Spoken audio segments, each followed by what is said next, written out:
Dari Pak Dwi Cahyono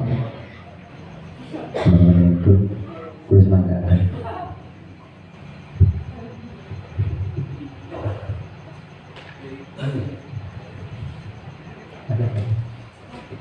Assalamualaikum warahmatullahi wabarakatuh. Sugeng dalu rahayu Bapak Ibu dan saudara-saudara sekalian, pada hari ini Selasa 15 November tahun 2022, kita berada di tempat ini untuk menyelenggarakan kegiatan bulanan. Ini merupakan kegiatan bulanan perhelatan budaya bulanan yang dinamai dengan padang bulan, dan pada malam hari ini adalah yang ke-47 Pak.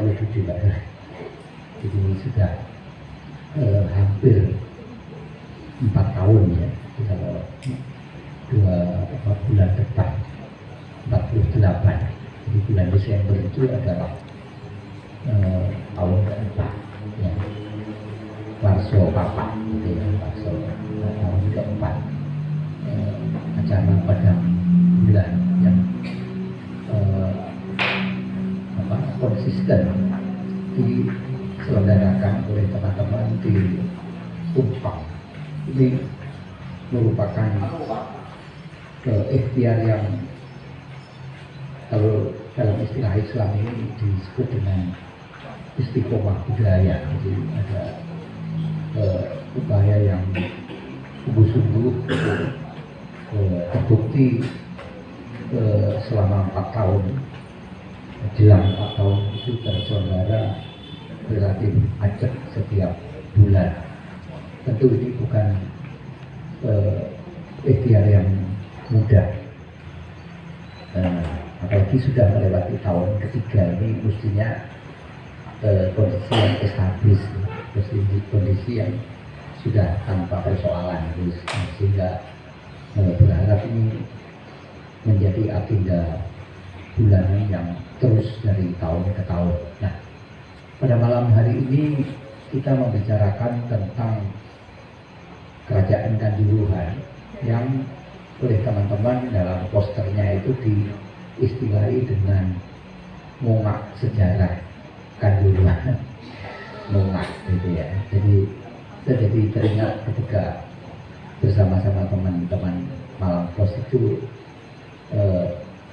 menulis buku ekspedisi dulu ya, ekspedisinya namanya Samala, kemudian menulis buku dan kami beri judul Melongok Majapahit dari Jendela Malang Raya. Ini semacam begitu ya, jadi mongak itu melongok ya.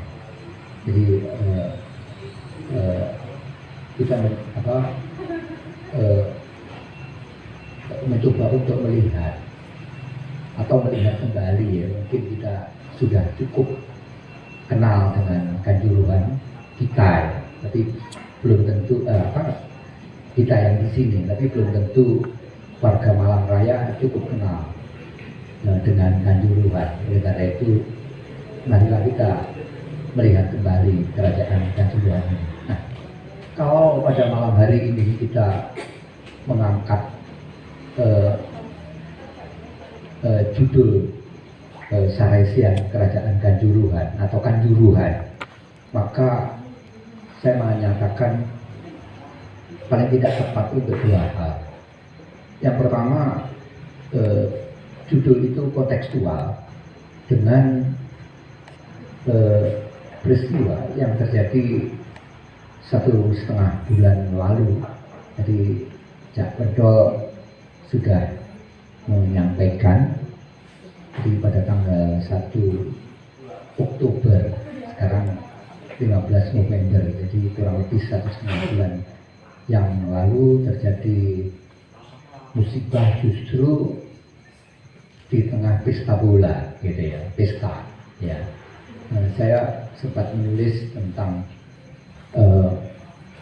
apa itu bencana di tengah pesta, dan itu tidak hanya terjadi di Malang karena dalam bulan Oktober itu berturut-turut.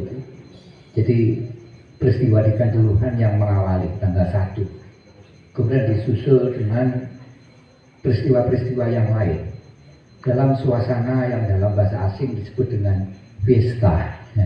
Pesta, ada pesta macam-macam. Ada pesta Halloween di Seoul di Korea Selatan yang juga menelan korban bahkan lebih besar dari korban yang jatuh pada peristiwa 1 Oktober di Kanjuruhan. Data terakhir 135 orang meninggal dalam apa yang diistilahkan dengan tragedi Kanjuruhan. Nah, setelah peristiwa yang menimpa Korea Selatan, kemudian disusul dengan peristiwa yang terjadi di Kongo, itu di Afrika juga dalam suasana pesta, yaitu pesta musik yang juga menimbulkan korban jiwa.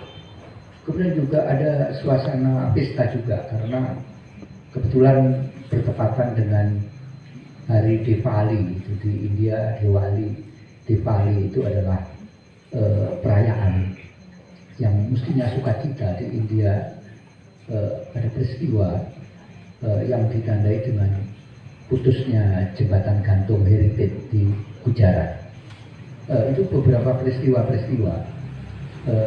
tragedi yang terjadi di bulan Oktober gitu ya, tahun 2022. Nyaris ada 2 acara di Indonesia yang menyusul, tapi untung tidak sampai jatuh korban jiwa, hanya beberapa yang kemudian pingsan itu ya, yaitu di Gelora Senayan, di Gelora Bung Karno Senayan ketika dihelat bertindang bergoyang itu juga berjatuhan beberapa orang, 10 lebih ya, puluhan jatuh ya, 10 lebih karena desak-desakan itu segera dihentikan pertunjukan itu. Dan kemudian terjadi pula di Serpong kalau tidak salah, di ketika dihelat pertunjukan musik yang amat digandrungi anak muda, yaitu artis Korea yang pentas di Bumi Serpong. Itu juga nyaris terjadi petaka, untung bisa dicegah. Nah, Bapak Ibu dan saudara sekalian, ini konteks yang pertama. Jadi walaupun tidak tepat di bulan Oktober, kita sudah masuk November, tapi kita masih pada konteks tragedi bola di Kanjuruhan 1,5 bulan lalu. Bahkan beberapa hari lalu teman-teman di Malang menyelenggarakan pernyataan sikap itu ketika bersamaan dengan 40 hari tragedi bola di Kanjuruhan. Ini yang pertama. Yang kedua, konteks saya katakan ini kontekstual pembicaraan kita malam hari ini tentang Kanjuruhan, karena di bulan ini, di bulan November, Kabupaten Malang merayakan memperingati hari jadinya. Ya, yang ke berapa Pak Soleh? Ya tinggal ngurangnya. Ya, mesti ada 2-nya. Ya, karena dikurangi 760 gitu ya. Karena hari jadi Kabupaten Malang itu mendasarkan penanggalan pada prasasti Dinoyo I atau prasasti Kanjuruhan. Jadi menurut saya apa yang kita 20 8 November, jadi di penghujung bulan ini, ya, malam memperingati hari jadinya, yang petanda hari jadinya itu menggunakan tarikh, menggunakan penanggalan pada prasasti Kanjuruhan. Nah, Bapak Ibu dan saudara-saudara sekalian, saya tidak sekali menulis agak panjang kemarin refleksi mengenai tragedi Kanjuruhan, tapi memang dari sudut yang lain gitu ya. Saya mengingat-ingat tentang Kanjuruhan sebagai sebutan itu pada beberapa puluh tahun yang lalu, katakanlah 20 tahun lalu, 30 tahun lalu, banyak yang tidak mengenal apa itu Kanjuruhan, gitu ya, tidak mengenal, ya. Walaupun Kanjuruhan di dalam sumber data sejarah itu tercatat sebagai salah satu kerajaan yang penting di Jawa Timur, bukan hanya di Malang Raya, nanti kita akan bicarakan. Tapi banyak warga di Indonesia, bahkan di Malang Raya sendiri, itu kurang mengenal pada waktu itu tentang kerajaan Kanjuruhan. Nah, apakah sebagai kerajaan ini tercatat di dalam sumber buku ya, sejarah yang formal? Kita bisa melihat pada buku Sejarah Nasional Indonesia Jilid 2 ini, yang buku bapurnya Sejarah Indonesia, itu SNI Jilid 2. Kanjuruhan disebut, ya, dibicarakan, tapi dalam konteks yang membicarakan tentang kerajaan Mataram. Jadi tidak dibicarakan sebagai kerajaan yang tersendiri, tapi hanya menyisip pada pembicaraan mengenai kerajaan Kanjuruhan, kerajaan Mataram. Itu pun tidak dalam bahasan yang cukup panjang, ya, hanya bahasan yang pendek, hanya kurang dari 3 lembar. Ini menjadi petunjuk kepada kita bahwa perihal Kanjuruhan ini sebenarnya masih banyak yang belum terungkap, sehingga kita tidak cukup banyak mendapatkan informasi yang kemudian menjadi bahan untuk menuliskan sejarah kerajaan ini, ya. Nah, oleh karena itu kalau kemudian kita melihat pada buku-buku teks di SMA, di SMP, apalagi SD, paling tidak SED kelas 5-6, pada buku sejarah kerajaan, buku paket sejarah di SMA, SMP, kerajaan ini hanya disebut sangat sekilas, ya, sangat sekilas, sehingga siswa seringkali melewatkan, atau kalau tahu hanya sekilas, gurunya pun juga tahu sekilas. Oleh karena itu pada beberapa puluh tahun lalu, katakanlah 2 dasawarsa, 3 dasawarsa lalu, kerajaan ini kurang familiar, ya, kurang dikenal, ya, oleh khalayak, oleh publik, tak terkecuali oleh warga Malang Raya sendiri, gitu ya. Kemarin saya sempat bertanya pada anak saya, udah gede ya, dari SMA. Saya coba kejar pemahamannya terhadap kerajaan Kanjuruhan. Ternyata dia tidak banyak tahu, gitu. Bahkan awalnya tidak tahu apa itu Kanjuruhan, apa gambaran sejarah tentang kerajaan ini, tidak tahu. Padahal warga Malang Raya sendiri, padahal saya bapaknya. Nah, ini menjadi petunjuk pada kita bahwa Kanjuruhan kurang familiar, kurang dikenal oleh, tak terkecuali oleh warga Malang Raya sendiri. Nah, sebagai kerajaan kurang dikenal. Alih-alih justru masyarakat kenal Kanjuruhan ini sebagai nama lain, bukan nama kerajaan, bukan suatu jejak sejarah di masa lampau, tapi mengenal paling tidak, lebih kenal itu paling tidak Kanjuruhan pada 2 hal, yaitu Kanjuruhan sebagai nama universitas, yaitu Universitas Kanjuruhan. Nama berikutnya setelah lembaga pendidikan tinggi itu beralih status dari yang semula IKIP-GRI Malang pada akhir tahun 90-an kalau tidak salah, atau awal tahun 2000, kemudian berubah nama seiring dengan alih status dari IKIP menjadi universitas, yaitu menjadi Universitas Kanjuruhan yang ada di Sukun, ya, di Malang kota bagian selatan.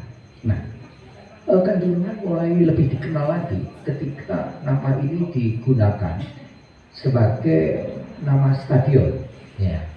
Saya tidak tahu tepatnya kapan sebagai nama stadion ini digunakan, tapi paling tidak ya ketika stadion ini dibangun.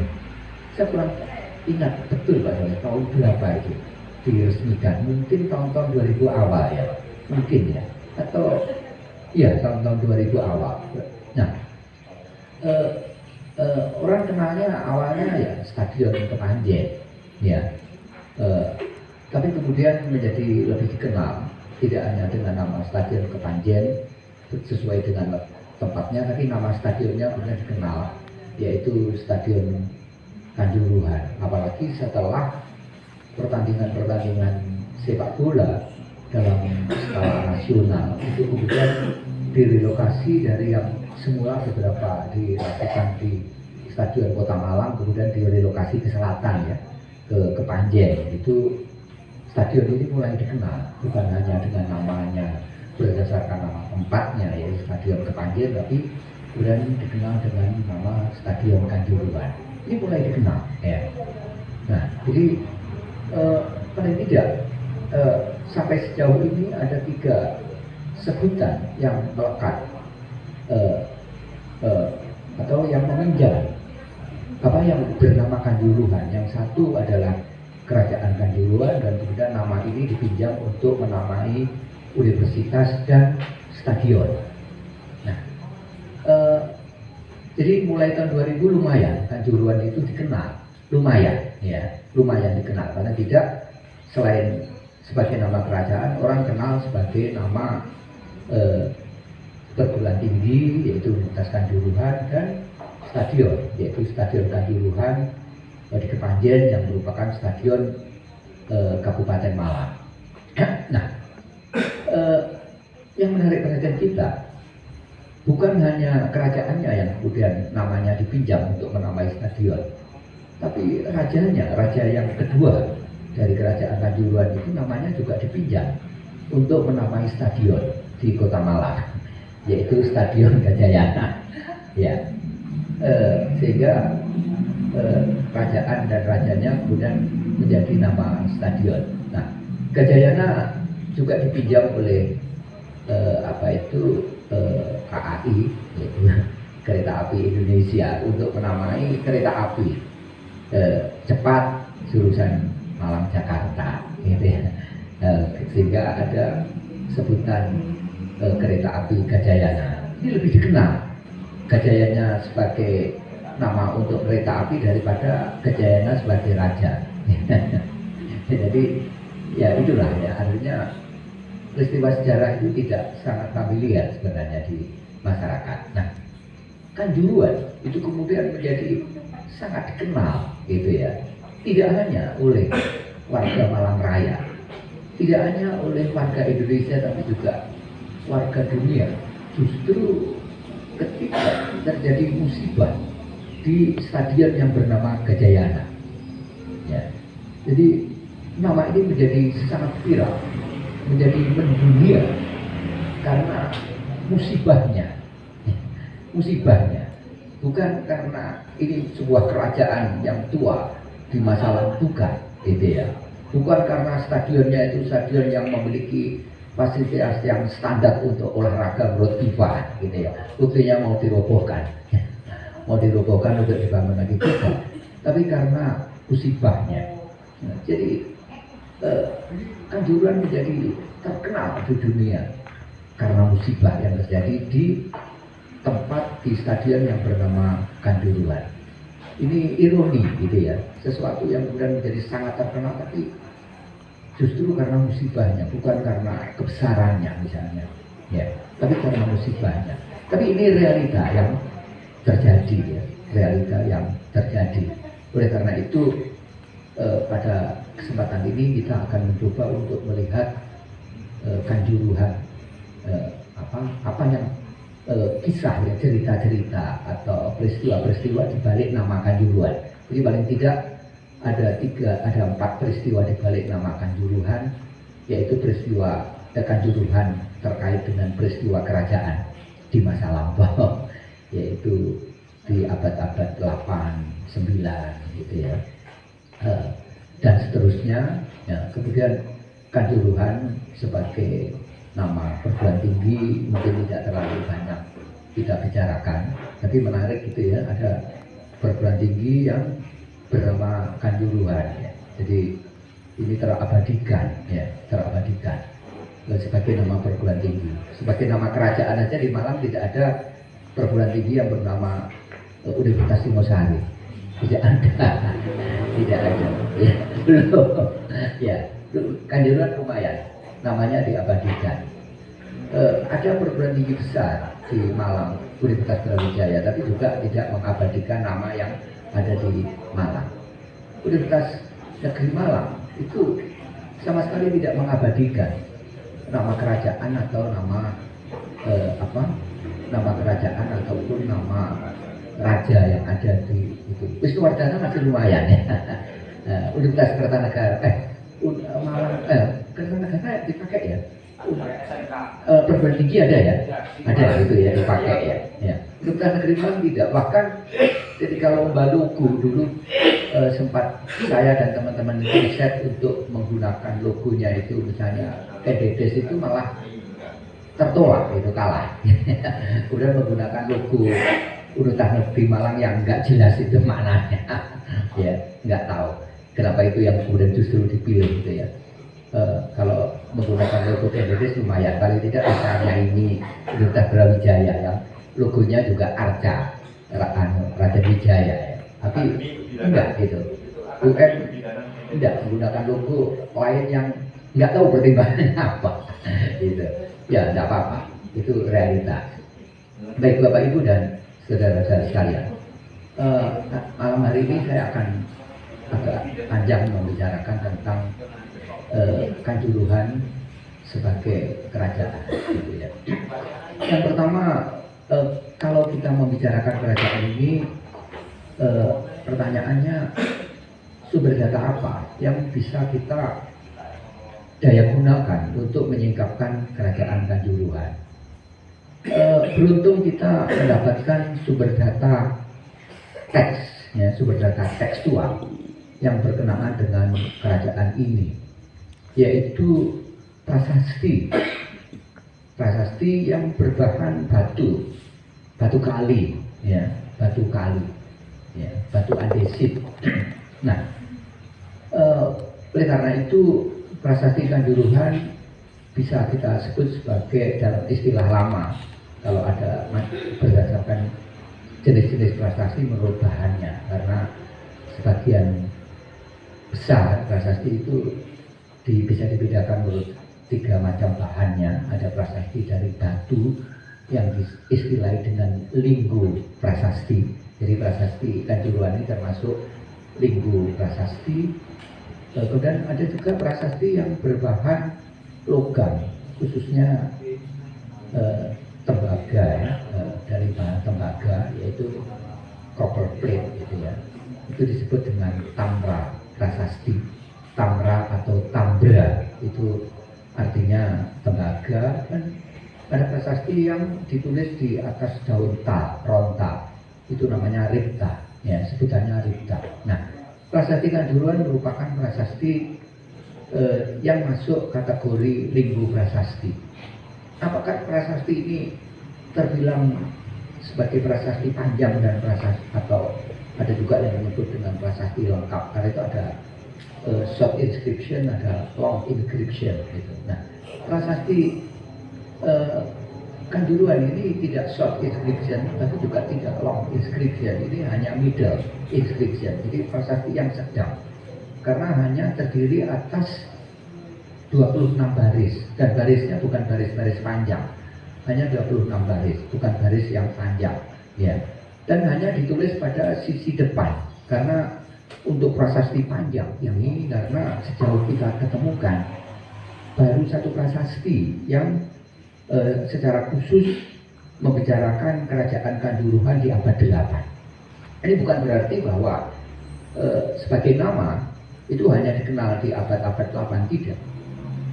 Sebagai nama yang sedikit bergeser dari nama awalnya, yaitu Kanjuruhan menjadi Kanuruhan, itu kemudian dikenal panjang, bahkan sampai masa Majapahit, ya. Jadi prasasti-prasasti era dengan kerajaan ini, itu pun juga bukan prasasti panjang, maka informasi yang kita dapat dari prasasti Kanjuruhan itu juga tentu terbatas, ya. Tentu terbatas, tidak sangat panjang, ya, terbatas. Nah, ini pertama, sumber data tekstual. Nah, sumber data berikutnya, selain sumber data tekstual, kita mendapati sumber data artefaktual, ya. Baik yang berbentuk arsitektural ataupun ikonografi seni arca, ya. Paling tidak ada 3 jejak yang arsitektural dan ikonografis yang bisa kita dapati sekarang berkenaan dengan kerajaan ini, yaitu 3 buah candi yang lokasinya ketiganya itu berada di Das Metro, di Das Kalimetro. Yang 2 itu ada di Kelurahan Karangsugi, ya.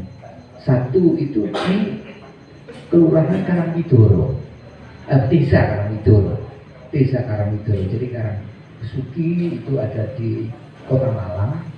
Jadi ada 2 jejak kerajaan Kanjuruhan, itu di Karangsugi di Kota Malang, Kelurahan Karangsugi. 1 itu Candi Badut itu di Karangwidoro.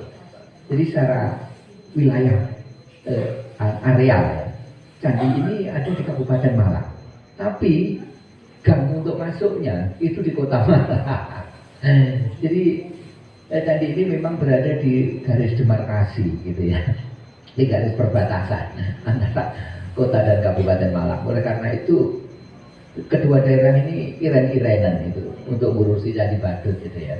Kalau kan di Kota Malang itu tepus Candi Badut, ya, membangun fasilitas untuk Candi Badut, kok enaknya kabupaten. Waktu candi ini kabupaten, ya. Kalau kabupaten kemudian menggarap, ya, menata Candi Badut sehingga banyak dikunjungi wisatawan misalnya. Kok enaknya Kota Malang, mesti berkunjung itu banyak orang Kota Malang, dan yang mendapat gampang mengakses itu Kota Malang daripada Kabupaten Malang. Jadi iren-irenan Kota Malang sama Kabupaten Malang untuk Candi Badut. Oleh karena itu Candi Badut itu ya makin lama ya semakin terpuruk, ya. Jadi kehilangan view kalau kita melihat dari depan. Jauh sebelumnya, beberapa tahun lalu kami mendorong itu untuk membebaskan lahan-lahan sekitarnya itu supaya Candi Badut itu bisa dari depan. Sekarang enggak, Candi Badut itu hanya ngelorong, gitu. Kanan kiri bangunan, kemudian sudah tidak bisa bergerak. Apalagi kalau kemudian beberapa daerah sekitarnya, tempat sekitarnya di utaranya dan di timurnya itu dibangun bangunan full, gitu ya, itu nggak bisa dicegah. Itu memang milik pribadi, ya, tanahnya. Yang hanya milik pemerintah itu yang dipagari oleh pagar kawat berduri-duri itu saja, ya. Jadi terlambat, ya, karena iren-irenan. Nah, oleh karena itu ketika kemudian candi ini ditetapkan sebagai cagar budaya, kebetulan tahun-tahun 2010-an itu saya ketemu dengan teman-teman cagar budaya yang provinsi ketika rapat di kantor provinsi itu, ketemu Mbak Endang Prasanti itu, saya menyarankan, Mbak, ini tolong Candi Badut ini segera diurus statusnya, status cagar budayanya, jangan dilekatkan pada cagar budaya daerah, yaitu kota atau kabupaten. Ini jadi masalah karena iren-irenan, karena berada di garis demarkasi. Karena itu tetapkan saja paling tidak ini sebagai cagar budaya provinsi, paling tidak. Syukur-syukur kalau cagar budaya nasional, dan akhirnya Candi Badut itu ditetapkan sebagai cagar budaya yang peringkatnya itu cagar budaya provinsi. Nah, oleh karena itu tidak bisa ngomong lagi bahwa Candi Badut adalah milik Kabupaten Malang, atau sebaliknya apakah akses ke Candi Badut milik Kota Malang. Tapi ya ini Candi Badut paling tidak milik bersama Kota dan Kabupaten Malang gitu ya. Jadi teman-teman Kota Malang tidak usah pekewo dengan Candi Badut, teman-teman Kabupaten Malang juga tidak usah pekewo dengan Candi Badut ya, karena harus melewati Kota Malang ya. Ini adalah cagar budaya bersama. Nah, jadi Candi Badut ya. Nah, ada satu lagi candi yang diduga sezaman ya, kalau kita lihat pada gaya arsitekturnya, jadi langgamnya. Jadi langgam arsitekturnya yang bergaya Jawa Tengahan ya. Jadi kalau kita berbicara tentang langgam atau gaya arsitektur candi itu ada Jawa Timuran, Jawa Tengahan gitu. Candi Badut itu Candi Badut ini walaupun terletak di Jawa Timur, tapi langgam seninya itu adalah Jawa Tengahan.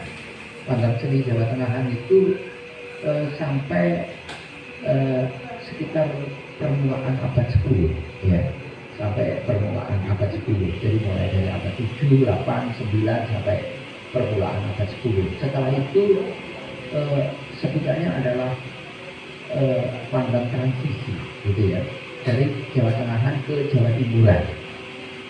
Percandian yang berlanggam Jawa Timuran itu startingnya dari era-era Singasari, Majapahit. Jadi abad-abad 10 ya, abad-abad 10 pasca Mataram khususnya ya, pasca Mataram. Jadi abad 10 awal sampai pertengahan 11.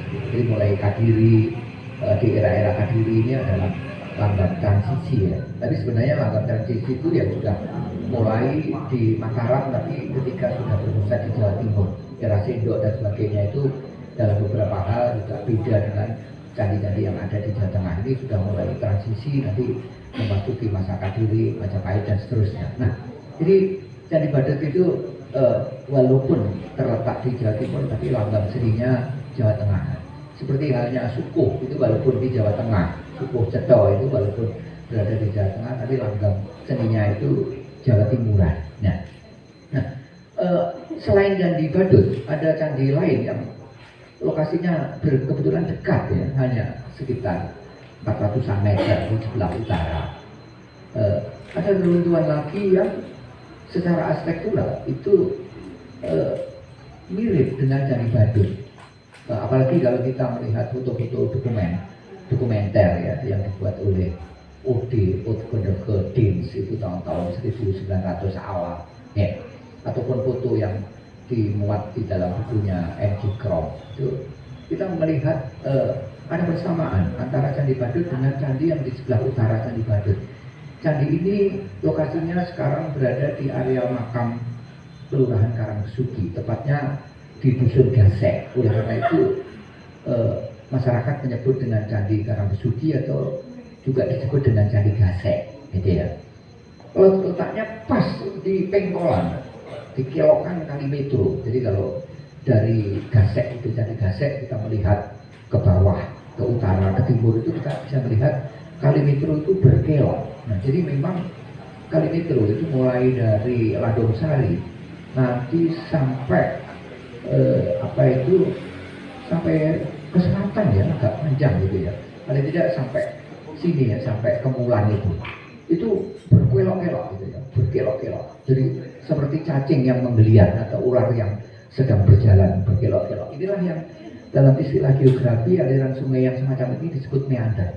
Jadi aliran Kalimetro pas meander bentuknya, dan berkali-kali kalau kita bandingkan dengan tempat lain, pusat-pusat budaya, pusat-pusat peradaban itu kalau itu di daerah aliran sungai itu adalah pada aliran yang meander semacam itu. Candi Badut dan sekitarnya itu tidak hanya Candi Badut, selanjutnya banyak itu, mulai dari katakanlah candi Kelandungan gitu ya, runtuhan candi di Kelandungan itu nampaknya Kelandungan. Kemudian ada runtuhan mulai megalitik ya, lanjut sampai Hindu-Buddha itu kemudian Batu Gong misalnya gitu ya, dan seterusnya tadi candi Karangsu candi Gasek, candi Badut, terus nanti ke selatan di sekat Kampung Jemplok itu juga ada runtuhan kecil itu selatan sampai di rumah almarhum Pak Mantri itu yang di Kemulan itu ya, nah itu dan seterusnya sampai ke selatan itu bertebaran candi itu di kanan kiri aliran sungai ya, jadi katakanlah di Candi Badut dan sekitarnya ada sejumlah bangunan suci candi yang ada di kanan kiri Kali Metro. Ini menjadi petunjuk pada kita bahwa sungai ini dipertimbangkan sebagai tempat di mana orang melangsungkan kehidupan budayanya, termasuk kehidupan budaya yang berkenaan dengan keagamaan, religi, yaitu tempat di mana bangunan suci itu dipertimbangkan untuk ditempatkan. Ya, mengapa penempatannya di aliran Kali Metro? Karena Kali Metro itu dikonsepsikan sebagai sungai yang suci, gitu ya. Masyarakat setempat menyebut Kali Metro dengan metro, gitu ya. Ya, metro. Sekarang disebut metro, gitu. Bukan berarti disebut metro itu karena melalui kota Malang yang sedang memasuki fase sebagai kota metropolitan. Jadi tidak ada hubungannya dengan metropolitannya kota Malang.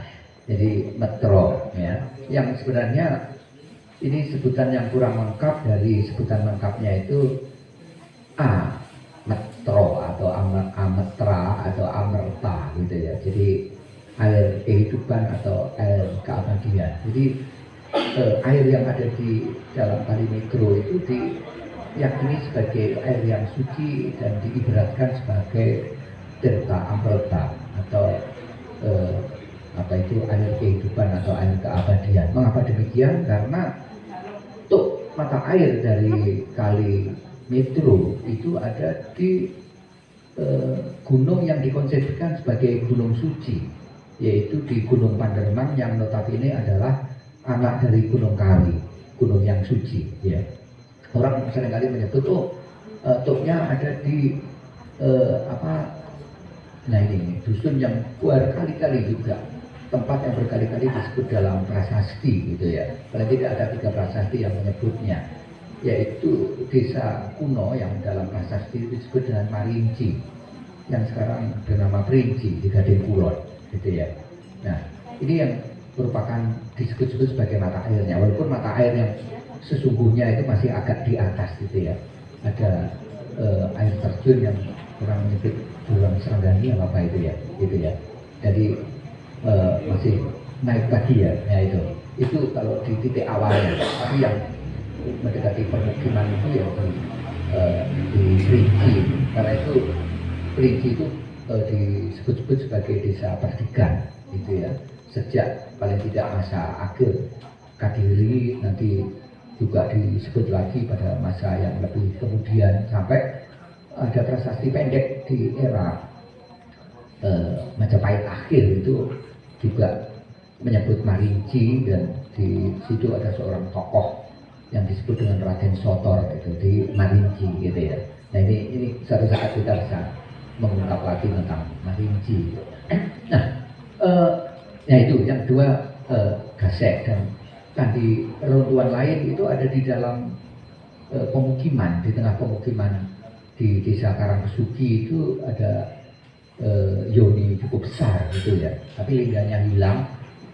Mestinya batu dan kakinya ada gitu ya, karena strukturnya masih kelihatan dari batu, tapi sayang sekali terlambat untuk mengekskavasi sehingga makin terjepit ya dengan rumah-rumah yang ada di sekitarnya gitu ya. Tapi saya kira mesti dicoba ya untuk menelisik, karena yoni ini menurut saya yang ada di kampung itu belum berubah karena caratnya masih menghadap ke utara gitu ya. Saya yakin kalau itu tidak dipindahkan dari tempat lain, yoni yang ukurannya hampir sebesar yoni yang ada di Candi Badut ya. Ini besar gitu ya. Lebih besar daripada yoninya Gasek. Gasek itu yoninya tidak begitu gede ya, tidak begitu besar kalau dibandingkan dengan yang ada di dalam bilik candi utama, yang bilik utama Candi Badut atau Garbagriha Candi Badut yang di kampung ini hampir sebesar itu. Jadi saya yakin candinya cukup besar. Tapi kalau kita lihat juga di Candi Badut, di halaman Candi Badut, masih ada dua yoni gede lagi yang ada di sebelah selatan Candi Badut. Ya, ada dua yoni besar, ya hampir seukuran dengan yoni yang ada di Garbagriha Candi Badut, seukuran dengan yang ada di dalam kampung Karangsuci, sehingga ini menjadi petunjuk kepada kita bahwa yang dua itu, yang di selatan Candi Badut itu bukan berada di dalam Candi Badut itu, tidak. Itu dikumpulkan itu dari daerah sekitarnya. Nah, ini menjadi petunjuk pada kita bahwa di sekitar Candi Badut, di desa Karangsuci atau mungkin sebagian masuk Karangwidoro itu konon ada beberapa candi ya. Paling tidak kalau kita lihat masih ada dua yoni besar itu ya, paling tidak ada 5. Nah, jadi di areal ini dengan demikian merupakan kompleks bangunan suci di masa lalu ya. Ada apa? Ya karena pertimbangannya ini berada di das Sungai Suci, yaitu kali Metro yang nama asalnya itu dari Amerta, dan kemudian juga berada di lembah timur dari Gunung Suci, yaitu Gunung Kawi ya, yang ini merupakan gunung suci dan kesuciannya itu disebut-sebut jelas itu misalnya di dalam kitab Tandu Panggelaran itu ya, sebagai gunung yang suci gitu ya. Baik. Nah, ini sumber data kedua. Nah, sumber data yang ketiga termasuk arca ya.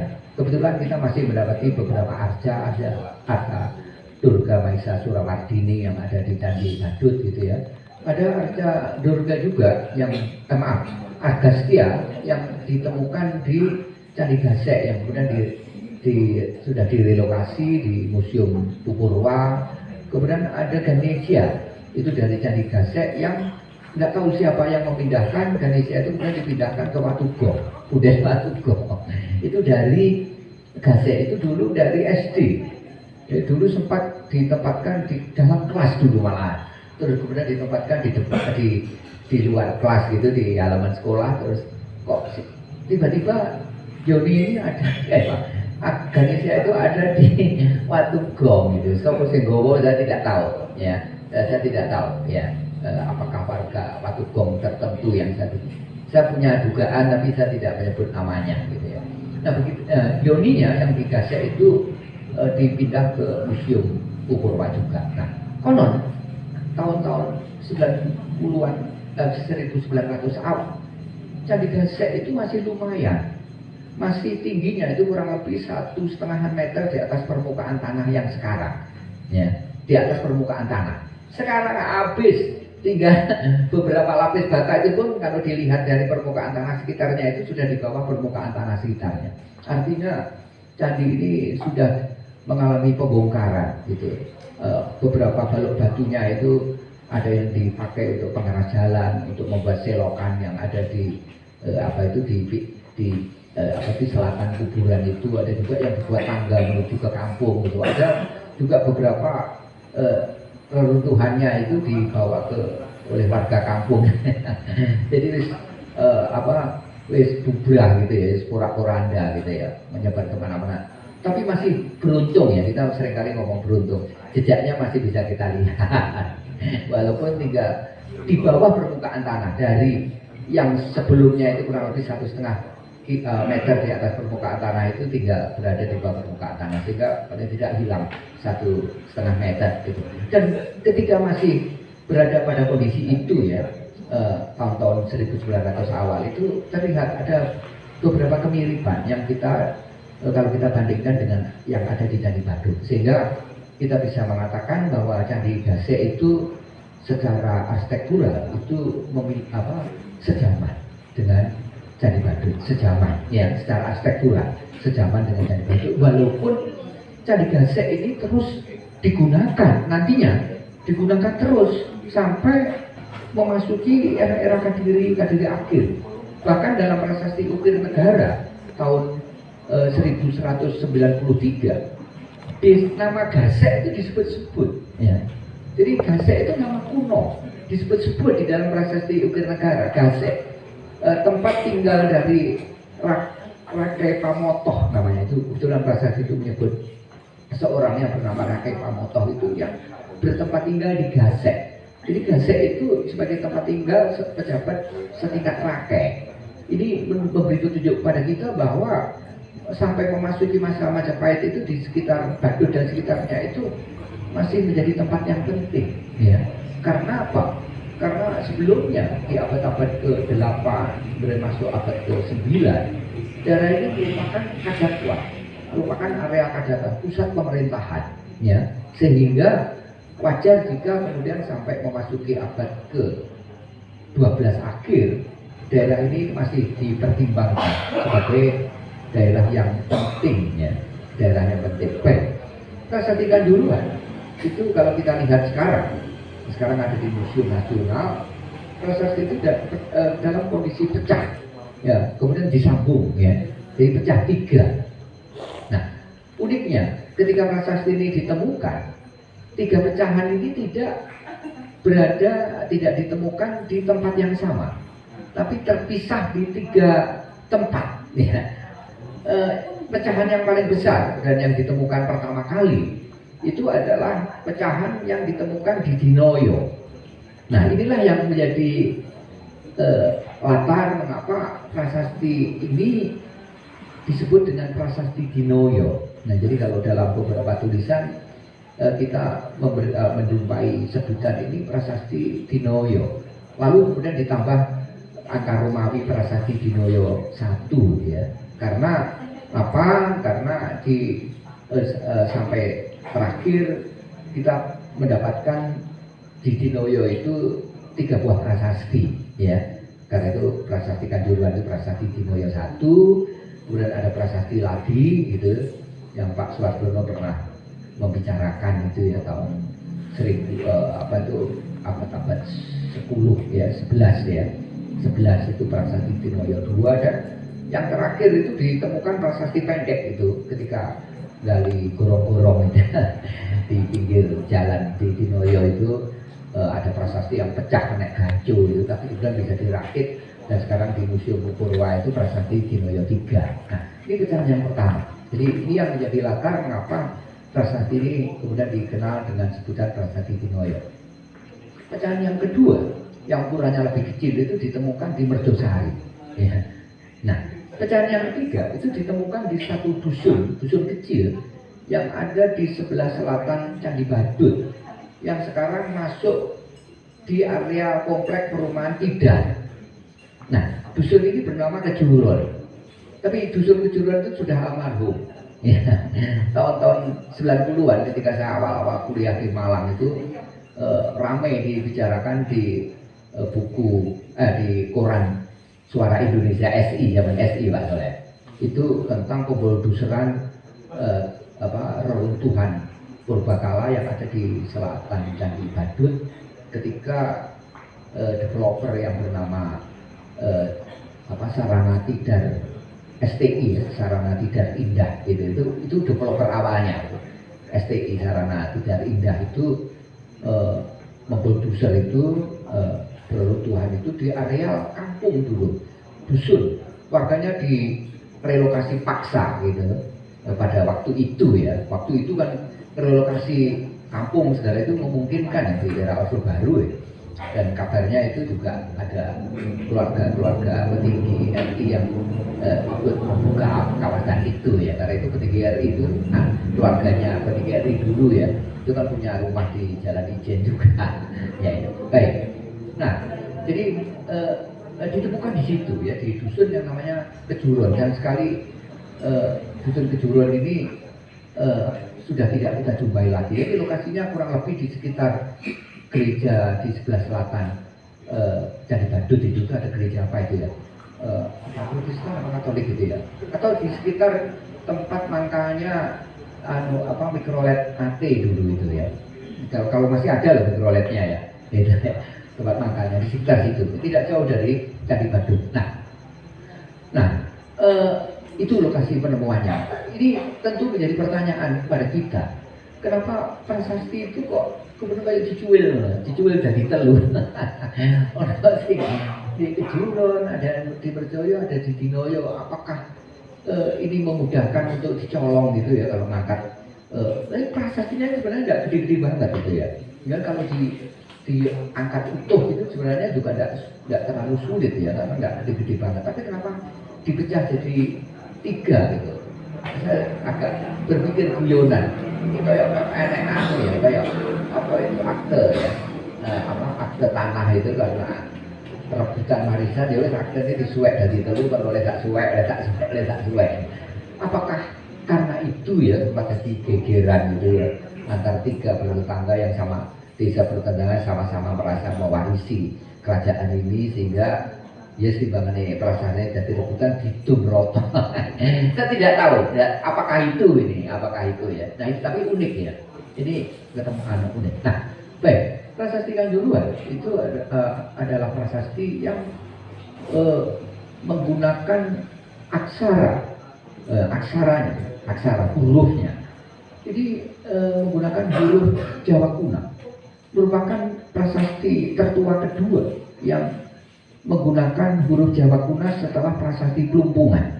Prasasti Plumpungan itu 750, jadi 10 tahun lebih awal gitu ya. Dulu sebelum prasasti Plumpungan ditemukan lebih belakangan ya.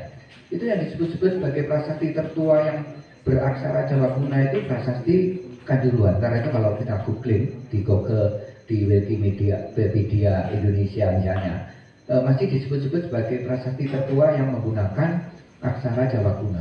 Tapi sekarang bukan yang tertua pertama, tapi kedua setelah Plumpungan, karena Plumpungan itu juga menggunakan Jawa kuno dan lebih tua, 10 tahun sebelumnya 750. Tapi kita bisa menyebut itu sebagai masuk pada aksaranya itu tertua. Ya. Jadi aksaranya sudah tidak lagi menggunakan Palawa. Ya. Sebelumnya aksara-aksara itu menggunakan Palawa atau Pranagari ya, tapi sedikit yang pakai Pranagari itu, sebagai besar Palawa.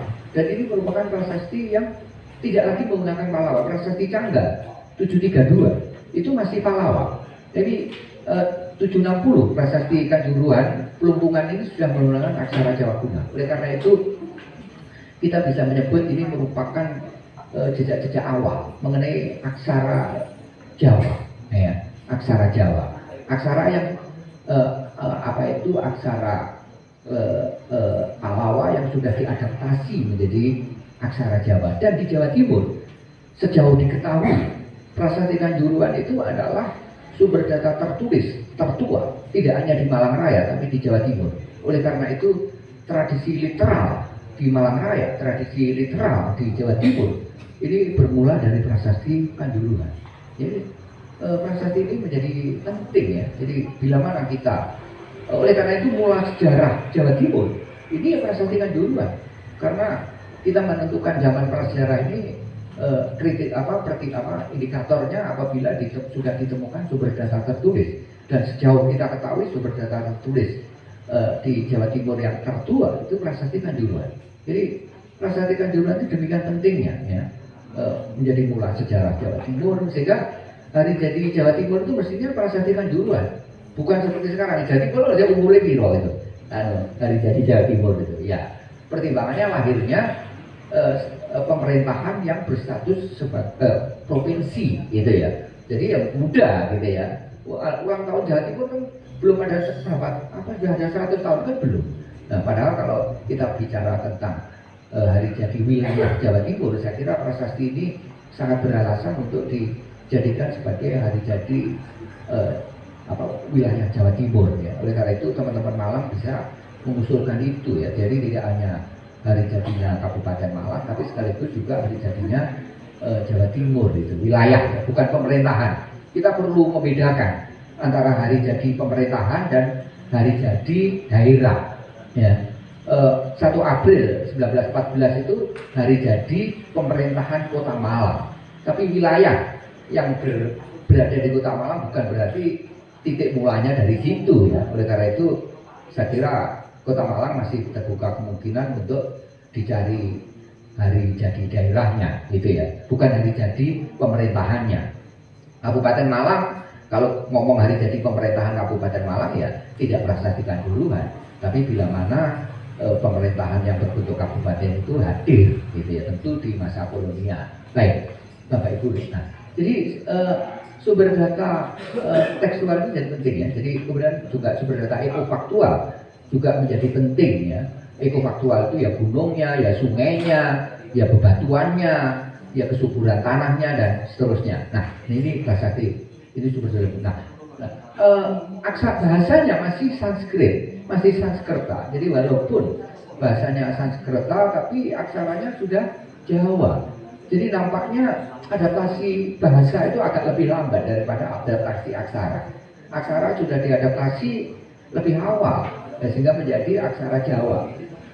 Prasasti yang berbahasa Jawa awal itu baru prasasti Sukabumi, prasasti Harinjing A. Itu sudah masa sendok. Gitu. Jadi itu prasasti yang pertama kali tidak menggunakan Sanskerta tapi menggunakan Jawa kuna. Jadi adaptasi kebahasaan dari bahasa India atau bahasa lokal itu berlangsung lebih lambat daripada adaptasi aksara aksara India ke aksara lokal Jawa. Nah ini kalau kita bandingkan. Nah ini, kita akan sedikit lagi melanjut. Nah, yang menjadi pertanyaan kita, saya sempat mencari di prasasti Kanjuruhan ini. Ternyata di teks prasasti nama Kanjuruhan nggak disebut ya. Jadi kerajaan jenis Kanjuruhan oleh tokoh ya. Saya cari nggak ketemu. Mungkin Mas Bondan mencari nggak ketemu nama Kanjuruhan ya. Saya lihat dari teksnya Kak, boleh ini kok nama Kanjuruhan kok nggak disebut. Ini beda dengan 5 prasasti yang ditemukan di Jawa Barat itu Taruma disebut juga Taruma Nagara Drasyah gitu ya. Nah, itu Taruma Nagara Taruma. Kanjuruhan nggak ada. Jadi oleh jeneng Kanjuruhan sebagai nama kerajaan oleh tokoh ini. Nah, saya tidak tahu ini. Sopo sing ngawali menyebut orang kerajaan jenenge Kanjuruhan itu. Tapi sebagai watak jelas disebut di prasasti watak Kanuruhan. Nah, apakah inspirasinya dari nama watak itu dari Kanuruhan terus jadi Kanjuruhan gitu? Saya nggak tahu. Tapi sudah terlanjur. Ya, terlanjur kita ngomong kerajaan Kanjuruhan. Ya. Kemudian kalau kita lihat apakah di situ kita mendapatkan jabatan raja atau maharaja? Enggak. Kita mendapati Narapati, ya. Misalnya Dewa Simha itu disebut Narapati. Kemudian Uteyana itu bupati, gitu ya, bupati. Nah, jadi tidak disebut dengan raja atau maharaj, gitu ya, raj atau maharaja. Jadi Narapati. Tapi Narapati itu memang bisa disejajarkan gitu ya dengan raja, bisa disejajarkan. Tapi kalau di prasasti lain, misalnya kayak Sanjaya dan sebagainya, itu tegas raja, maharaja gitu ya. Tapi ini enggak, Narapati. Bahkan Uteyana itu kalau di dalam istilah yang sudah diadaptasi ke Jawa itu hanya bupati. Nah, apakah ini kerajaan atau bukan? Itu. Apakah ini menjadi satu daerah yang mungkin kalau kerajaan itu bukan kerajaan yang besar, gitu ya, kerajaan rintisan. Kalau bahwa ini otonom, iya. Karena apa? Karena ada indikasi ya. Iya, karena ada indikasi. Indikasinya bisa mengeluarkan prasasti. Karena kalau itu bawahan, itu tidak bisa mengeluarkan prasasti, bisa mengeluarkan dengan menyebut, ya, jadi semacam atas nama begitu. Tapi ini tidak, sama sekali tidak disebut atas nama raja di atasnya, tidak. Jadi ini otonom, sehingga yang menjadi pertanyaan kita, kalaupun ini kerajaan, kalaupun ya, jadi kalau kita tidak ngomong ini bukan kerajaan, lo kecewa, gitu kan? Kita harus ngomong kerajaan gitu ya. Jadi kerajaan, tapi kerajaan ini kecil, ya, kecil. Jadi apakah wilayahnya wis seluruh Malang Raya jadi sampai Kasembon belum? Apakah sampai apa itu sampai misalnya ambil gading mungkin juga belum. Jadi masih nguplok di sekitar Das Metro dan sekitarnya di awal ya, di awal. Ya wajar karena kerajaan kecil. Nah, jadi kerajaan Kutai itu, nama Kutai itu di dalam prasasti Kutai tidak pernah disebut. Itu kan penamaan yang diberikan oleh para peneliti, gitu ya. Sehingga kerajaan itu ya gampangnya disebut Kutai karena berada di Kutai, di Kabupaten Kutai dulu sebelum jadi Kutai Kartanegara ya. Dan Kutai kemudian juga hadir sebagai nama kerajaan, tapi kerajaan yang lain ya, yaitu Kutai Kartanegara gitu. Sehingga ada dua Kutai di sana. Nah jadi sekali lagi saya kok belum menemukan ya nama Kanjuruhan di situ ya. Sehingga ada analisis yang dilakukan oleh Van der Meulen itu yang menghubungkan Kanjuruhan itu dengan Juron Juro gitu ya. Oh Juro ya gitu ya. Atau itu dengan kelapa, oh kelapa gitu ya. Nah itu, tapi Kanjuruhan dari mana? Apakah karena ada desa namanya Kejuron juga itu ya, tempat di mana ada prasasti tidak jauh dari Caribadut, sehingga kalau kerajaan itu kemudian kerajaannya bernama Kanjuruhan, toh wataknya itu Kanjuruhan dan seterusnya. Ini yang moga-moga nanti ada teman-teman yang bisa mendapatkan informasi lebih jelas dari sumber data tertulis yang hakul yakin itu ada tulisan yang menyebut Kanjuruhan di sumber data abad ke-8 karena di prasasti ini sebagai nama Oraon tidak ketemu. Nah, kemudian yang kedua, siapa yang mengeluarkan prasasti ini? Nah, paling tidak di dalam prasasti itu ada 4 tokoh yang disebut-sebut. Yang pertama, yang paling awal disebut di baris-baris awal itu adalah Dewa Simha. Itu di baris-baris awal yang disebut sebagai Narapati Dewa Simha ya. Kemudian yang kedua adalah anaknya yang disebut dengan Gajayana, dan yang ketiga adalah anak perempuannya Uteyana ya, yang menikah dengan, nah ini ada yang mengatakan bahwa dia menikah dengan seorang raja ya, yang apa itu Uteyana itu dengan raja ya, dengan dengan seorang raja yang sebentar itu sebentar ya nih Pradaputra itu ya, permaisuri dari Raja Pradaputra. Nah, ada yang mengatakan Pradaputra ini adalah nama, tapi ada yang mengartikan Pradaputra itu sebagai penguasa dari barat, gitu ya. Artinya namanya tidak diketahui. Ya, jika benar bahwa ada raja di sini, maka ada kerajaan lain ya selain Kanjuruhan itu yang ada di sebelah baratnya. Itu di mana? Yang menjadi suami dari Uteyana, yaitu anak dari Gajayana. Di Wikipedia itu disebut-sebut Uteyana itu malah anaknya Dewa Simha gitu ya. Jadi ini agak kacau juga itu. Tapi karena di baris berikutnya dikatakan bahwa Uteyana itu sebenarnya masih punya anak gitu. Dia adalah ibu dari, nah ini yang keempat itu Anana. Ya, jadi paling tidak tiga tapi 4. Dewa Simha, kemudian Gajayana, Uteyana, dan kemudian Anana. Nah, Anana itu disebut sebagai cucu dari Dewa Simha. Oleh karena itu, jika di Wikipedia itu dikatakan bahwa Uteyana itu adalah anak dari Dewa Simha, ini tidak tepat. Jadi mestinya dia adalah anak dari Gajayana, sehingga urutannya itu Dewa Simha, kemudian Gajayana, kemudian Uteyana, baru Anana.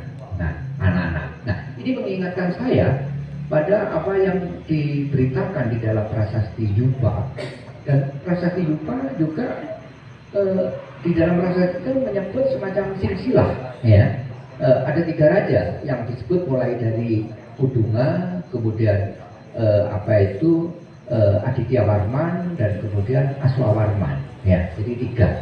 Kalau di sini tidak tiga. Konon yang disebut-sebut hanya tiga, ya hanya Utayana. Tapi ada lagi Anana. Nah ini kita periksa teksnya ya, sehingga lumayan kita masih punya tambahan, tambahan mengenai jejak keluarga kerajaan ini, ya. Kerajaan Ik ini ya. Kalau kita tidak menyebut Kanjuruhan tidak enak ya, kita sebut kerajaan Ik ini. Nah, Bapak Ibu dan saudara sekalian, yang menarik perhatian kita ada penelitian dari tulisan dari Sri Suyatmi Satari almarhum, itu arkeolog peneliti dari Pusat Penelitian Arkeologi Nasional yang pernah menulis di jurnal arkeologi tahun 2000-an awal itu. Yang menarik perhatian kita, kalau kita lihat di teksnya, setelah Gajayana, nama Gajayana itu disusul dengan kata Smerta. Nah, ini menjadi petunjuk kepada kita. Smerta itu artinya yang diingat, ya, yang diingat, gitu, yang diingat. Artinya apa? Ketika prasasti itu ditulis, Gajayana itu dalam ingatan, ya, dalam ingatan. Artinya sudah meninggal. Oleh karena itu, ini kalau betul tafsir dari Sri Suyatmi Satari ya. Jadi oleh karena itu tidak tepat seperti yang dikatakan oleh kalau pendapatnya benar ya, sehingga pendapat-pendapat sebelumnya yang mengatakan bahwa prasasti Kanjuruhan itu ditulis oleh Gajayana ini jadi tidak tepat. Ya, ada kemungkinan siapa penulisnya? Apakah Utayana atau Anana? Kalau kita lihat di teks prasasti, justru yang memerintahkan untuk menggantikan Arca Agastya dari kayu cendana yang rusak untuk diganti dengan arca yang terbuat dari batu hitam dan kemudian membuat bangunan suci yang indah itu, yaitu yang diduga oleh sejumlah orang sebagai Candi Badut, itu bukan Gajayana tapi Anana. Nah, Anana. Nah, oleh karena itu berarti tahun 760 itu bukan masa pemerintahan Gajayana, tapi masa pemerintahan Anana, cucunya Gajayana. Lalu Gajayana memerintah tahun berapa? Kita tinggal hitung, karena sebelum Anana masih ada Utayana. Nah, kemudian Gajayana sebelum Utayana. Nah, oleh karena itu kemungkinan Gajayana itu memerintah tidak di medio abad ke-8 760, tapi di 700-an awal. Ya, masih di 700 awal. Dewa Simha itu bisa di 700 awal atau mungkin di 600 akhir. Nah ini kalau teks ya, jadi bisa membubarkan konstruksi yang selama ini, gitu ya. Tapi nggak apa-apa, kita buka saja ini. Nah, baik Bapak Ibu dan saudara sekalian, yang menarik perhatian kita pada prasasti Kanjuruhan, kita mendapatkan beberapa informasi yang penting ya. Salah satu informasi yang penting yang perlu kita periksa itu adalah disebutkannya kata api putih kecwara. Putih kecwara ini dari Putika Iswara. Nah, menurut FDK Bos, Putika Iswara itu berarti sinar siwa yang berada di balik lingga. Ya, sinar siwa yang ada di balik lingga. Dan sinar inilah yang melindungi, ya, melindungi Dewa Simha, ya. Melindungi Dewa Simha. Ini penting. Ini artinya ada lingga yang menjadi pelindung raja, yang menjadi pelindung kerajaan. Inilah konsep yang disebut dengan the Lingga Kingdom, gitu. Jadi lingga kerajaan. Kalau kita bandingkan dengan di Indochina misalnya, di pusat-pusat pemerintahan kerajaan itu ditempatkan lingga. Lingga itu adalah lingga kerajaan. Kita masih ingat filmnya Indiana Jones gitu, tentang lingga emas gitu ya. Bagaimana ketika lingga emas itu dicuri gitu, kemudian desa yang sebelumnya subur makmur itu kemudian kekeringan, ya, sumber airnya kering, sungainya kering, sawahnya kerontang, tidak panen, terjadi petaka dan sebagainya.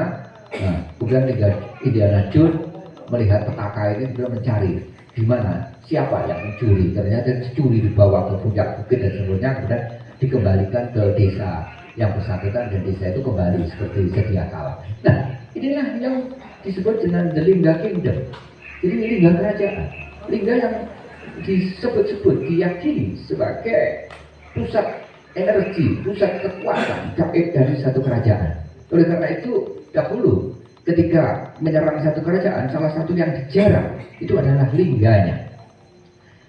Sumber data sejarah lokal, sejarah setempat di Thailand, di Kamboja, ketika Singasari itu menyerang Kamboja, salah satu yang dijarah oleh Singasari itu adalah lingganya. Jadi kalau kerajaan itu tadi ambil lingganya itu ya seperti apa ya? Seperti kehilangan energi, rano energi ini.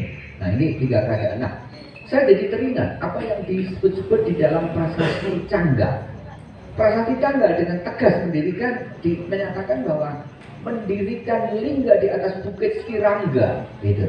Nah jadi ada lingga yang didirikan di atas bukit. Bukit itu bernama Skirangga. Nah bukit Skirangga itu adalah Gunung Bukir yang ada di Magelang itu. Jadi orang setempat menyebut gunung itu Gunung Bukir. Nah, sebutan Gunung Bukir itu adalah Gunung X. Karena Bukir itu ya gunung. Gunung ya gunung. Jadi ini menunjukkan kepada kita bahwa masyarakat sudah nggak ingat apa nama gunung itu. Sehingga gunungnya disebut gunung-gunung. Ini alas apa? Alas Wono. Ini PT apa? PT ayam. Itu kan XX. Ya. Padahal sebenarnya punya nama. Namanya apa? Gunung Bukir itu ya Skirangga. Jadi warga masyarakat tidak mengenalnya, gitu. Sehingga nyebut gampangnya gunung apa? Gunung Bukir.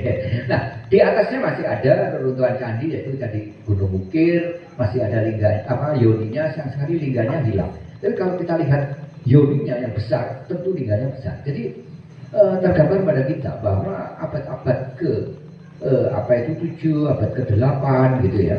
Itu ada apa yang disebut dengan lingga kau. Jadi kultus terhadap lingga. Jadi pemujaan yang secara khusus ditujukan kepada lingga. Ya.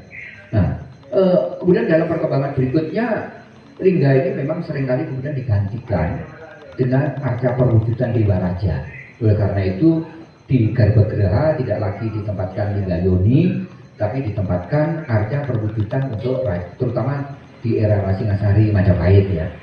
Tapi jangan lupa nanti di masa Majapahit akhir justru lingga kau, kultus terhadap lingga itu muncul kembali. Dan yang menarik, lingganya tidak lagi simbolik tapi naturalistik, menjadi kelamin laki-laki. Nah, gitu. Jadi sing dipuja itu ya jadi kelamin laki-laki. Jadi lebih tidak simbolik tapi ikonik gitu ya, menjadi ikon yang bentuknya memang serupa dengan kelaminnya laki-laki gitu. Tapi bahwa lingga kau itu muncul. Nah, ini yang pertama. Kemudian yang kedua, kultus lagi yang tergambar di dalam prasasti Kanjuruhan adalah kultus yang ditujukan kepada Agastya, Maharsi Agastya. Dikatakan kalau kita lihat di teks prasastinya, yang sebenarnya sangat pemuja Agastya itu adalah Anana, ya, Anana. Jadi ternyata bukan Gajayana tapi Anana. Anana itu adalah pemuja Agastya. Ya. Oleh karena itu ketika Purbacaraka menulis disertasinya Agastya Iden Archival yang kemudian disebut dengan Agastya di Nusantara itu salah satu sumber penting yang digunakan oleh Purbacaraka dalam disertasinya itu ya prasasti Kanjuruhan. Karena prasasti Kanjuruhan berkali-kali menyebut Agastya, Maharsi Agastya, bahkan dengan nama lainnya yaitu Kumbayoni, ya, Kumbayoni itu sebutan lain untuk Agastya, yaitu yang digambarkan sebagai berperut kumba, perutnya seperti jambangan. Atau ada juga mitologi yang mengatakan bahwa Agastya itu lahir dari jambangan, dari kumba, sehingga sebutannya Resi Kumbayoni, ya, Resi Kumbayoni. Nah, jadi maka dikatakan ketika Anana itu melihat ada arca Agastya yang semula terbuat dari kayu cendana yang sudah rusak, lalu dia berinisiatif untuk menggantikan arca yang rusak itu diganti dengan arca yang terbuat dari batu hitam. Yang dimaksud batu hitam itu adalah batu kali, ya, batu andesit yang berwarna kehitaman, dan tentu batunya itu adalah batu di Kali Metro, karena Kali Metro itu kan sungai purba dan batunya celing gitu ya. Kalau di Pahat itu ting-ting gitu karena batu tua, ya, batu andesit tua. Dan Kali Metro itu tempatnya batu andesit itu.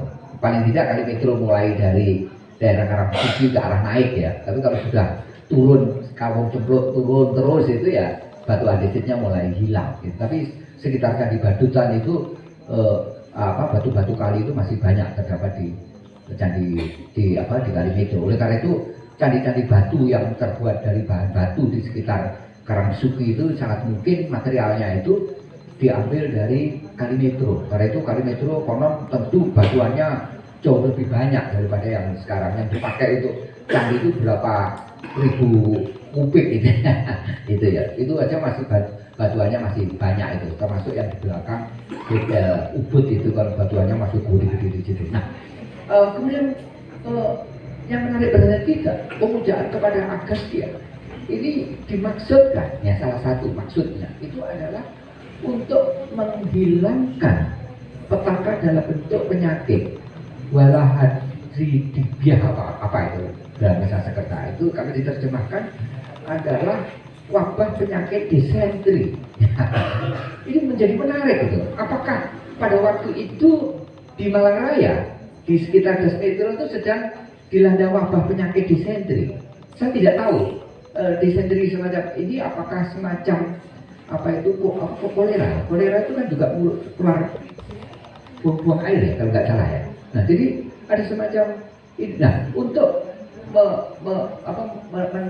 menangkal untuk menghalau bahaya penyakit yang berupa penyakit disentri itu maka Agastya itu digunakan. Jadi Agastya itu digunakan dalam konteks sebagai media untuk semacam kalau magi itu ya kayak magi protektorik gitu ya, magi penolak atau magi magi pelindung gitu ya supaya masyarakat terlindung dari penyakit ini. Nah, yang kita lihat dengan demikian berarti apa? Yang pertama bahwa kerajaan ini, kerajaan Kanjuruhan, kalau itu kita menyebutnya dengan nama Kanjuruhan ya, gampangnya saja kita pinjam nama Kanjuruhan itu. Nah, kerajaan Kanjuruhan dengan demikian adalah kerajaan yang berlatar agama Hindu, tepatnya Hindu sekte Siwa, ya, dengan media pemujaan mula-mula sebelum didirikan satu candi yang ditempatkan arca-arca Siwa, keluarga dewa Siwa secara lengkap, ya. Jadi kalau candi Hindu sekte Siwa itu kan satu set media pemujaan itu ada Linggayoni, ada Durga Maisa Suramardini di utara, itu masih ada di Candi Badut. Kemudian ada Agastya di belakang tapi hilang, tapi yang di Gasek ada. Kemudian yang di selatan arca Agastya yang hilang yang di Candi Badut, tapi yang di Gasek masih ketemu gitu ya, sekarang di Museum Purwa. Kemudian di depan itu ada Mahakala dan Andiswara itu yang belum ketemu baik di Candi Badut atau di Candi Gasek. Kemudian di dalam itu Lingga dan Yoni gitu. Yang lingganya di Candi Badut itu jelas sekali identitasnya karena lingganya ada labelnya yang gede yaitu Lingga Pramuka gitu ya, Lingga Pramuka Celaket karena ditatap ada tulisan besar itu Pramuka Celaket gitu ya. Ini tindakan yang vandalis yang dilakukan justru oleh anak-anak sekolah beserta gurunya. Kalau kita lihat tulisan Celaket itu masih PJ, berarti itu masih ejaan lama, masih tahun-tahun 70-an gitu ya. Nah, jadi ini bentuk vandalisme pada Candi Badut gitu ya. Nah, jadi mula-mula mereka itu adalah pemuja Agastya, dan ada Agastya yang disebut-sebut sudah dibuat oleh nenek moyangnya. Jadi siapa membuat arca Agastya dari kayu cendana itu kurang jelas, apakah itu Uteyana, apakah Gajayana atau Dewa Singa. Tapi yang pas kalau kita lihat di prasasti itu ketika di era Anana arca Agastya dari kayu cendana itu sudah rusak ya, sudah rusak, dan karena itu perlu digantikan dengan arca baru yang lebih awet, yaitu dari batu yang berwarna kehitaman. Nah, arca cendana, kayu cendana ini menarik juga untuk diperhatikan. Ini menjadi petunjuk kepada kita bahwa konon untuk membuat pratima, untuk membuat arca itu antara lain juga bisa menggunakan bahan kayu. Dan kayu yang dianggap baik karena bisa dipakai untuk membuat arca dewata itu adalah kayu cendono. Nah, Lalu yang menjadi pertanyaan, apakah cendono yang dipakai untuk membuat arca itu didatangkan dari Indonesia Timur, dari Nusa Tenggara Timur? Saya yakin tidak, karena di Batu itu menjadi tempatnya kayu cendono. Ada jurang namanya Jurang Cendono, ada gunung namanya Gunung Cendono, yang dekatnya Gunung Bukit dan seterusnya. Saya kira di Das Metro pada waktu itu, antara Berantas Metro itu banyak tempat-tempat yang menghasilkan kayu cendono. Di Jurang Cendono itu tahun-tahun 80-an menurut tukang saya, itu masih didapati kayu-kayu cendono itu dengan medelin sekitar 30 cm, 40 cm. Jadi cukup gede, tapi sekarang tidak kecil-kecil. Dan saya kira Pak Cak Mendo perlu merintis untuk nanam cendono, Pak. Cendono lokal di Batu, karena di Batu paling tidak masih ada 2 toponim yang bernama cendono. Nah, jadi itulah pada masa lalu ya. Nah, lalu sampai kapan kerajaan, kalau ini kerajaan ya, kalau ini kerajaan, sampai kapan kerajaan ini berstatus sebagai kerajaan yang otonom? Perubahan terjadi itu kurang lebih pada awal-awal abad 10, yaitu ketika Balitung melakukan ekspansi kekuasaan dari Jawa Tengah ke Jawa Timur. Ekspansi kekuasaan itu bukan tidak mungkin juga memasuki wilayah Malang. Paling tidak ada 2 prasasti Balitung yang ditemukan di Malang, yaitu prasasti Balitung yang ditemukan di Malang bagian selatan, yaitu prasasti Kubu-Kubu yang desa Perdikannya ini kemungkinan meliputi sekarang 2 desa atau kelurahan, yaitu desa Kebon Agung ya, dan desa Kebon Sari ya. Kemudian satu lagi adalah prasasti Balitung yang ditemukan di dekat Singosari. Nah, dengan adanya prasasti ini menjadi petunjuk pada kita bahwa Balitung memperluas wilayah kekuasaannya sampai ke Jawa Timur. Nah, termasuk ke Malang. Nah, karena di Malang sudah ada kerajaan yang sebelumnya otonom, maka kerajaan ini kemudian diekspansi ya, kemudian mengalami kekalahan, paling tidak kalau tidak diserang itu mengakui Mataram sebagai kerajaan yang menaunginya, sehingga Kanjuruhan tidak lagi menjadi kerajaan yang otonom tapi menjadi daerah bawahan, dan statusnya tidak lagi kerajaan, penguasanya tidak lagi raja tapi diturun statuskan hanya menjadi Rakai, dan sebutannya adalah Rakai Kanuruhan. Nah, jejak Rakai Kanuruhan tidak hanya kita dapati di era pemerintahan Balitung, yaitu di awal abad ke-10, tapi terus berlanjut sampai dengan masa Majapahit akhir. Bahkan kalau kita lihat di sumber data prasasti, teman dekatnya Erlangga, Narotama, itu sempat ditempatkan sebagai Rakai Kanuruhan juga. Artinya Narotama pernah menempati Malang. Wassalamualaikum warahmatullahi wabarakatuh.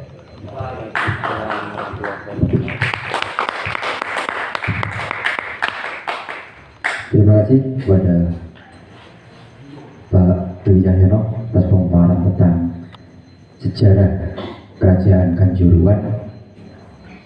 Dan yang terakhir yaitu oleh Ki Soleh Adi Prawono. Tapi sebelum itu, mari kita saksikan terlebih dahulu